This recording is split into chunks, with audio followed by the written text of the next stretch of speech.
Assalamualaikum warahmatullahi wabarakatuh. Sebelumnya, perkenalkan nama saya Eka Marwati dengan NIM 19.15045 dari Prodi Matematika.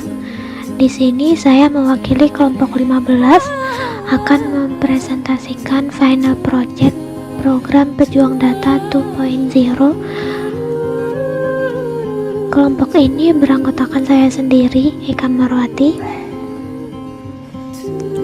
Sebelumnya, menganalisis data, langkah yang harus dilakukan adalah data pre-processing.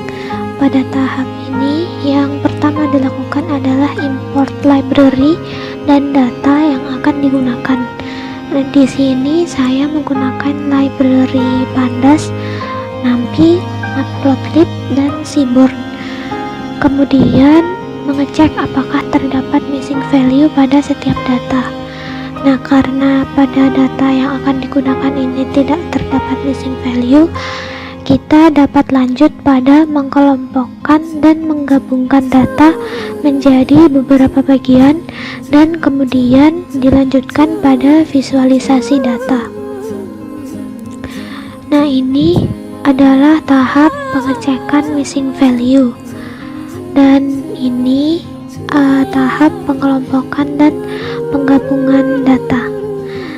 Kemudian hasil analisis yang pertama adalah terjadinya kenaikan konsumsi ikan pada tahun 2008 sampai 2012. Kenaikan tersebut juga diikuti dengan kenaikan ketersediaan ikan untuk konsumsi. Nah, hal ini dapat dilihat pada grafik yang sebelah kiri. Naiknya tingkat konsumsi ikan ini disebabkan karena maraknya kampanye gemar makan ikan. Selain itu, berkembangnya cara mengolah ikan juga menjadi salah satu penyebab hal tersebut, karena hal tersebut memudahkan masyarakat yang jauh dari pesisir laut mendapatkan ikan. Seperti yang terlihat pada grafik sebelah kanan, terdapat berbagai macam olahan ikan seperti ikan beku, ikan kering, dan masih banyak lagi. Kemudian hasil analisis yang kedua, grafik ini menunjukkan proporsi budidaya ikan tiap provinsi, dan 3 provinsi tertingginya adalah Jawa Barat, Jawa Tengah, kemudian Jawa Timur. Sementara itu, DKI Jakarta, Papua Barat, dan Kepulauan Bangka Belitung menjadi 3 provinsi yang terendah. Grafik di sebelah kanan ini menunjukkan tren kenaikan 3 provinsi tertinggi. Dapat dilihat bahwa budidaya ikan di Jawa Barat sempat turun pada tahun 2011, namun menjelang pada 2012 naik drastis. Pada grafik di sebelah kanan juga terlihat bahwa Jawa Barat ada di posisi tertinggi pada nilai produksi budidaya hewan laut.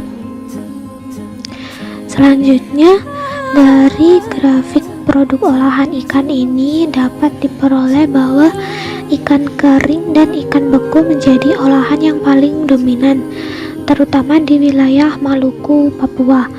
Hal ini bisa disebabkan karena wilayah ini akses distribusinya jauh dari Pulau Jawa, sehingga untuk menjaga kualitas ikan mereka memilih untuk membekukan ikan.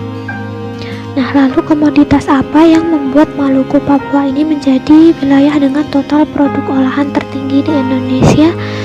Dapat kita lihat di grafik ini bahwa rumput laut menjadi komoditas tertinggi di antara komoditas lainnya, disusul dengan udang total, nila, ikan mas, dan ikan yang lainnya.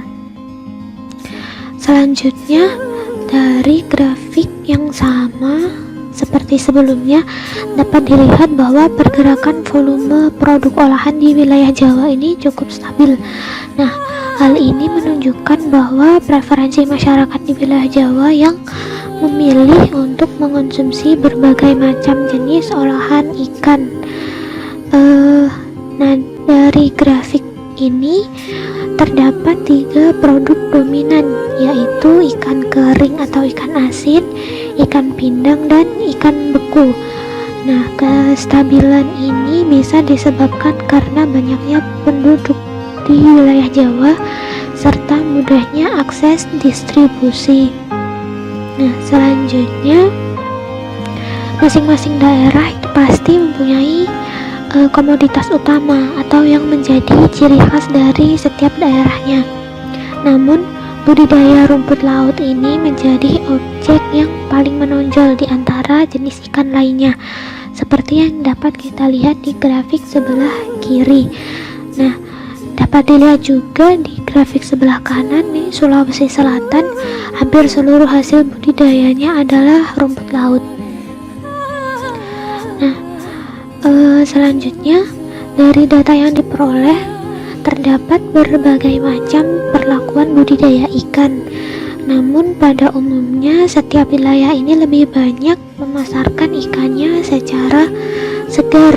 Nah, kenaikan tren konsumsi ikan bisa dikatakan menjadi salah satu penyebabnya. Hal itu didukung dengan peraturan pemerintah tentang tempat pelelangan ikan, kemudian adanya pembinaan nelayan, serta semakin mudahnya akses masyarakat untuk mendapatkan ikan. Nah, sebagai penutup, data ini dapat memperlihatkan kepada kita bahwa kesadaran masyarakat akan gizi makanan semakin meningkat seiring dengan naiknya tren konsumsi ikan, serta semakin banyaknya variasi produksi olahan ikan. Demikian yang dapat saya sampaikan. Kurang dan lebihnya mohon maaf. Wassalamualaikum warahmatullahi wabarakatuh.